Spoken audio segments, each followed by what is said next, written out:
దేవుని సంగమ అనగా ఆయన రక్తంలో కడగబడిన చేతుల నుంచి ప్రభునామం మరియు హృదయపూర్వక వందనాలండి. గ్రంథంలో నుండి ఫిలిప్పీయులకు రాసినటువంటి పత్రిక అపొస్తలుడైన పౌలు గారు పట్టణానికి రాస్తూ 4వ అధ్యాయం 7-8 వచనాలు మరొకసారి ధ్యానించుకున్నామండి. అప్పుడు సమస్త జ్ఞానమునకు మించిన దేవుని సమాధానము యేసుక్రీస్తు వలన మీ హృదయములకును మీ తలంపులకును కావలియుండును. ప్రియ సహోదరుడా సహోదరి, దేవుని వాక్యం తెలియపరుస్తూ ఉంది. ఇక్కడ సమస్త జ్ఞానములకు మించిన దేవుని సమాధానము. దేవుని సమాధానము అంట సమస్త జ్ఞానములకు మించినది. చాలా మంది కుటుంబాలలో సమాధానం ఉండదు. కొన్ని కుటుంబాలలో అల్లరి ఉంటుంది, తాగుడు సంబంధమైన అల్లరి ఉంటుంది, లేక ఈ లోక సంబంధమైన ప్రతి విధమైన చెడు తలంపులతో వ్యభిచారమే కానివ్వండి, జూజమే కానివ్వండి, ఒక మద్యపానమే కానివ్వండి, ఒక పొగ తాగడమే కానివ్వండి, ఈ లోక సంబంధమైన జీవన విధానంలో ఈ సులువుగా చిక్కులు పెట్టు పాపాలకు మనిషి బానిస అవుతూ ఉంటాడు. ప్రతి మనిషి కూడా దాంట్లో నుంచి బయటపడిన వాడే. ప్రతి ఒక్కరు పాపం అనుభవించి బయటపడినటువంటి వారే. దాంట్లో నుంచి బయటపడడం అంటే క్రీస్తును ధరించుకొని బ్రతుకుతే కొంచెం మటుకు బయటపడతాము. అయినా మానవ శరీరం ధరించుకొని బ్రతుకుతున్నాం కనుక, ఈ మట్టి శరీరం ధరించుకొని బ్రతుకుతున్నాం కనుక మనము త్వరగా పాపానికి, చెరువుగా చిక్కులు పెట్టి పాపాలకి మనము ఆకర్షితులం అవుతాం. పెద్ద సేవకులే కానివ్వండి, విశ్వాసులే కానివ్వండి, గొప్ప గొప్ప అన్నవారే చిన్న చిన్న వాటికి, చిన్న చిన్న ప్రలోభాలకి, చూపులో కానీ, నడతలో కానీ, ప్రవర్తనలో కానీ, ధనం దగ్గర కానీ, ముఖ్యంగా స్త్రీ వ్యామోహంలో కానీ, ఏదో ఒక దాంట్లో మనిషి పొరపాటు జీవితంలోకి వెళ్ళవలసిన పరిస్థితి ప్రతి ఒక్కరికి ఎదురవుతుంది. వీటన్నిటినీ బయట వేసేది దేవుని వాక్యం. అందుకే ఇక్కడ వ్రాయిస్తూ వచ్చినాడు దేవుడు, సమస్త జ్ఞానమునకు మించిన దేవుని సమాధానము. సమస్త జ్ఞానముకు మించినదంట ఏంది? దేవుని సమాధానము. దేవుని భయభక్తుల్లో బ్రతికినట్లయితే, ఆయన చిత్తంలో బ్రతికినట్లయితే, అనగా ఆయన చిత్తం ఏంటంటే ప్రతి ఒక్కరూ బాగుండాలి, చెడ్డవారు సైతం బాగుండాలి అనేది దేవుని చిత్తం, ఆయన ప్రణాళిక. చెడ్డవారు కూడా ఎలా బాగుండాలంటే మనసు మార్చుకొని దిద్దుకొని ఒక మనిషిగా కరెక్ట్గా బ్రతకాలనేది దేవుని చిత్తం. అది అనగా దేవునికి ఇష్టం, అది ఆయన ప్రణాళిక కూడా. కనుక సమస్త జ్ఞానముకు మించిన దేవుని సమాధానంతో మనము యేసుక్రీస్తు వలన మన హృదయాలను, మన తలంపులకు మన హృదయాలకు దేవుని వాక్యము కావలి ఉంటుంది. అయితే ఆ భయం కలిగి ఉండాలి. కనుక భయం కలిగి ఉండాలంటే చూడండి, కింది మాటగా కూడా దేవుని వాక్యం తెలియపరుస్తుంది. 8వ వచనము, మెట్టుకు సహోదరులారా, ఏ యోగ్యతనైనను మెప్పైనను ఉండిన ఎడల, ఏవి సత్యమైనవో, ఏవి మాన్యమైనవో, ఏవి న్యాయమైనవో, ఏవి పవిత్రమైనవో, ఏవి రమ్యమైనవో, ఏవి ఖ్యాతి గలవో వాటి మీద ధ్యానం ఉంచుకొనుడి. మనకు తెలుసు ఏది తప్పు ఒప్పు అనేది మనకు తెలుసు. ఏది మంచిదో దాని మీదనే ధ్యానం ఉంచండి, దాని మీద మనసు పెట్టండి అని దేవుని వాక్యం మనకు వివరిస్తూ వస్తుంది. ప్రియులారా చూడండి, ప్రకటన గ్రంథము లూకా సువార్త, నెక్స్ట్ ప్రకటనలోకి పోదాము. లూకా సువార్త 18వ అధ్యాయము 1 నుండి ఒక మాట మనము చదువుకుందామండి. లూకా సువార్త 18వ అధ్యాయము చదువు. వారు విసుకక నిత్యము ప్రార్థన చేయుచుండవలే ననుటకు ఆయన వారితో ఉపమానం చెప్పెను. యేసుక్రీస్తు ప్రభు వారు నిత్యము ప్రార్థన చేయుచుండాలి అని ఒక ఉపమానం చెప్పినాడు యేసుక్రీస్తు ప్రభు వారు శిష్యులకు. దేవునికి భయపడకయు మనుషులను లక్ష్య పెట్టకయో నుండు ఒక న్యాయాధిపతి ఒక పట్టణములో ఉండెను. చూడండి ప్రియులారా, దేవుడు ఒక ఉపమానం చెప్తూ ఉన్నాడు. ఈ ఉపమానం కొంచెము విచిత్రంగాను ఉంటుంది, సత్యముగాను ఉంటుంది. ఏంది ఈ ఉపమాన భావం అంటే, చూడండి, అదే చదువుతూ ఉన్నాము.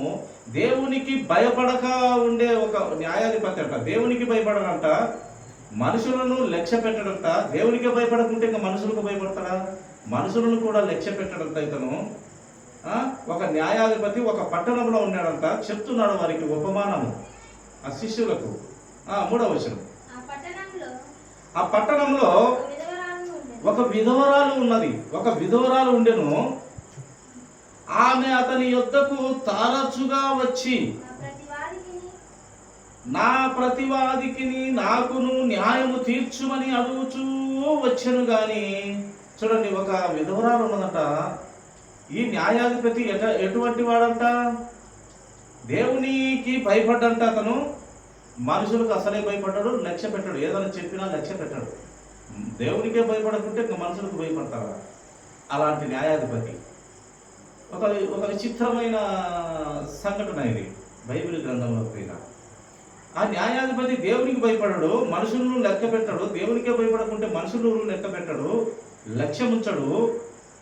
అటువంటి అతని కాడికి, అటువంటి న్యాయాధిపతి అంట అతనేమో, అటువంటి అతని దగ్గరికి, అంటే ఆయనేమో న్యాయాధిపతి కానీ దేవునికి భయపడడంట.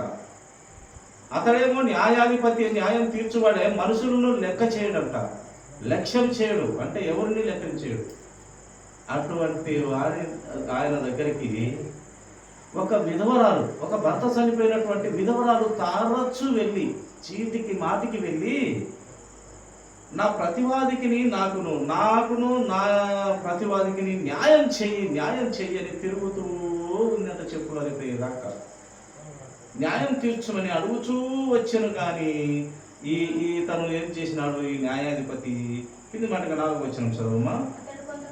అతడు కొంతకాలము ఒప్పకపోయాను. ఈ న్యాయాధిపతి కొంచెం కాలం అసలు పట్టించుకోలేదు, ఆమె చెప్పింది వినిపించుకోలేదు, అసలు ఒప్పలేదు, చెవిని కూడా పెట్టలేదు. తరువాత అతడు నేను దేవునికి భయపడకయు మనుషులను లక్ష్య పెట్టకయు ఉండినను ఈ విధవరాలు నన్ను తొందర పెట్టుచున్నది. దేవునికి భయపడను, మనుషులకు భయపడను, ఎవరి మాట లక్ష్య పెట్టను. ఈ విధవరాలు నన్ను తొందర పెట్టుచున్నది. చీటికి మాటికి వచ్చి నా ప్రాణం తీస్తుంది. నాకును నా ప్రతివాదికి న్యాయం తీర్చు తిరుగుతూనే ఉంది అంటాను. ఈ విధవరాలు నన్ను తొందర పెట్టుచున్నది కనుక ఆమె మాటికి వచ్చి గోజాడుకుంటున్నట్టు, చీటికి మాటికి వచ్చి గోజాడుకుని జాచి అయిపోయింది. ప్రతిరోజు తిరుగుతుంది. నేనైతే చెవుని పెట్టట్లేదు, దేవునికి భయపడను, మనిషిని లెక్క చేయను నేను. ఈమె మట్టుకు చీటికి మాటికి వస్తుంది విధవరాలు అనేసి ఆలోచన చేసినాడు. ఈమె చీటికి మాటికి వచ్చి నన్ను గోజాడకుండా ఉండున్నట్టు ఈమెకి ఏదో చేయాలని తలపు వచ్చింది. ప్రియుల గోజాడకుండాన్నట్టు ఆమె చీటికి మాటికి వచ్చి అడక్కోకుండా ఉండడానికి ఆమెకు న్యాయము తీర్చునని తనలో తాను అనుకున్నాను. ఈమెకు న్యాయం చేయాల పక్క చీటికి మాటికి వస్తుంది పాపం విధవరాలు. నేను దేవునికి భయపడను, మనుషులు లక్ష్య పెట్టను, కానీ ఈమె మటుకు ఈ విధవరాలు పాపం చీటికి మాటికి వస్తుంది. ఈమెకు న్యాయం ఏదో చేయాలి. ఈ న్యాయాధిపతి అయినటువంటి ఈ పెద్ద మనిషి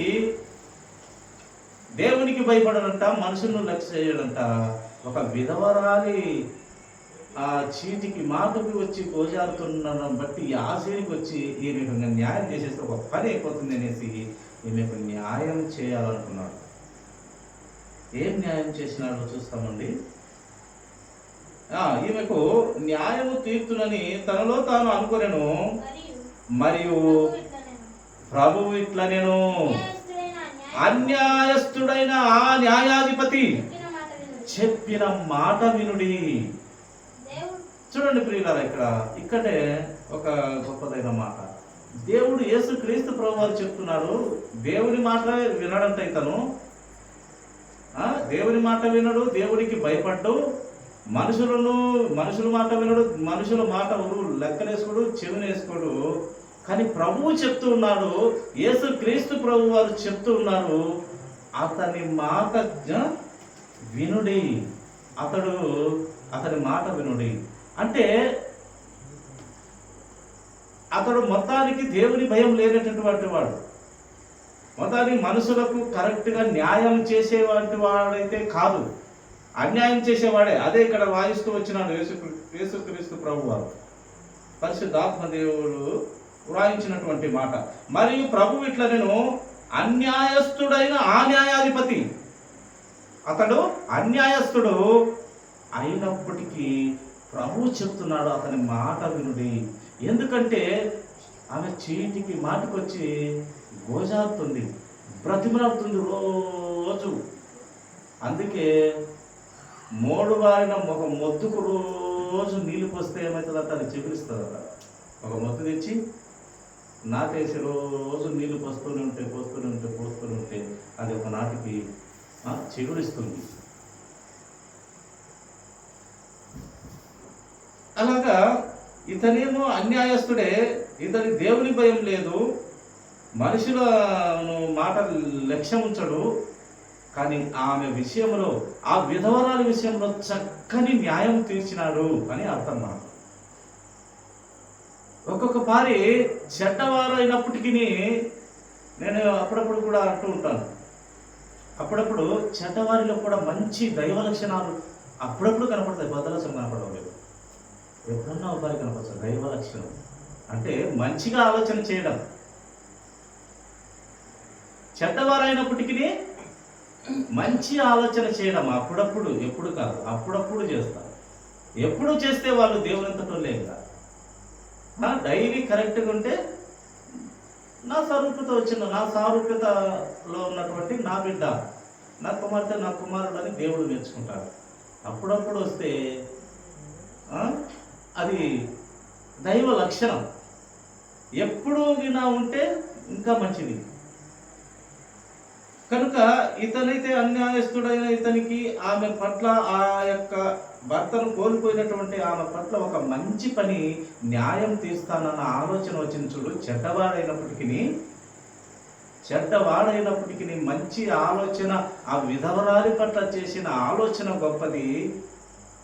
ఆయన మాట ఒకసారి విని చూడండి, ఇతనికి దేవుని భయం లేదు, మనుషుల భయం లేదు, అది ఆ విధవరాలి పట్ల ఒక గొప్ప కార్యం చేశాడు, ఒక నీతి క్రియ చేశాడు అని ప్రభు గొప్పదైన మాట ఈ గ్రంథంలో వ్రాయడం జరిగింది. నిజంగా ఈ మాట చదివినప్పుడు చెడ్డవారిలో కూడా మంచి ఆలోచన కలిగిన మనుషులు చూడండి అప్పుడప్పుడు ఉంటారు. అవే ఇంకా ఎల్లవేళలా ఉంటే ఇంకా పౌలైపోతారు, స్తెపనైపోతారు, మంచి భక్తులైపోతారు, భక్తురాళ్ళైపోతారు.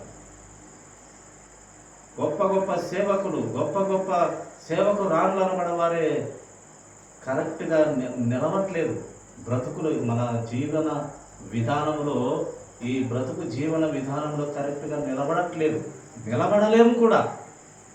అలాంటివి మన బ్రతుకు. అంటే చిన్నదానికి పెద్దదానికి సులువుగా చిక్కులు పెట్టు పాపాలకు మనము బానిసైపోతాం.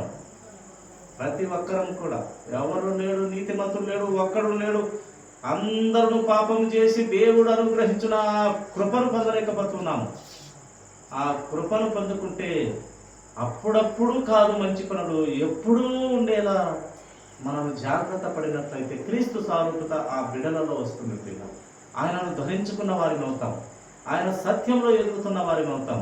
ఆయన ఈ లోకాన్ని జయించిన వీరుడు ధీరుడుగా ఉన్నాడు మన యేసు క్రీస్తు ప్రభువారు. ఎలా వీరుడు ధీరుడు, లోకాన్ని ఎలాగయ్యా జయించింది? ఆయన చనిపోయినాడు కదా. ఆ రోమా సైనికులు చంపి ఎంత పాపము చేస్తే, ఎంత ఘోరాతి ఘోరంగా చంపారు. ఎలాగ లోకం జయించింది? విపరీతంగా చంపి పడేసినారు. ఆయన ఏమి లోకం జయించినాడంటే, ఆయన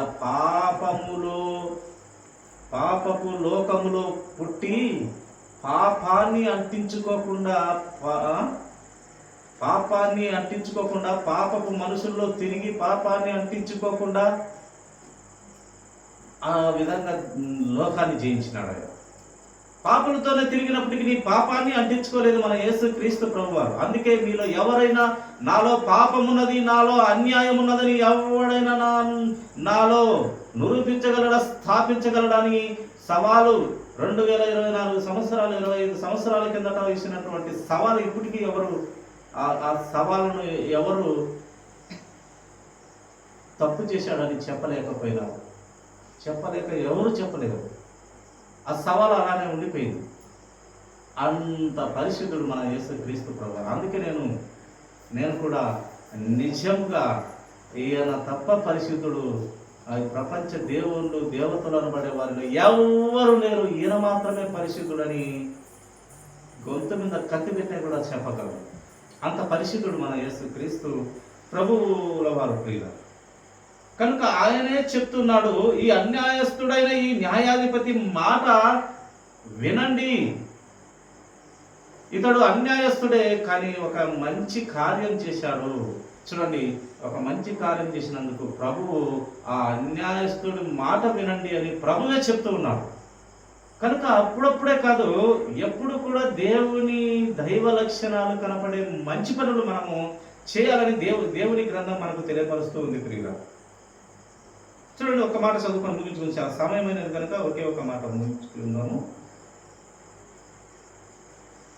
ప్రకటన గ్రంథం 3వ అధ్యాయం 21వ వచనం.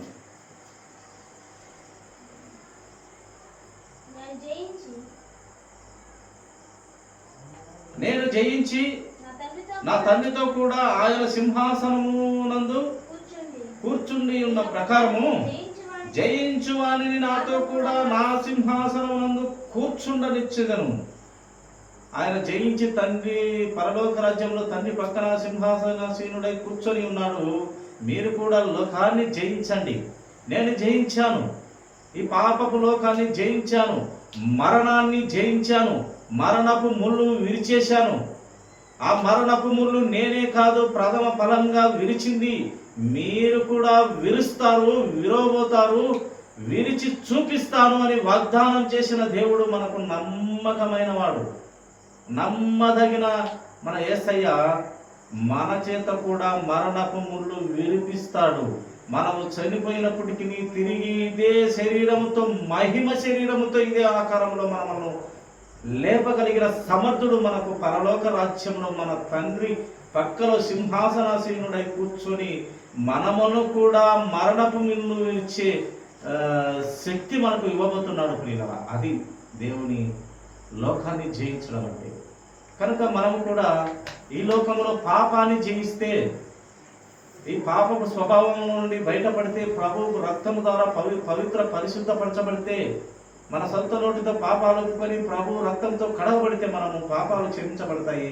ప్రభువు దగ్గర మనము ఉండగలుగుతాము.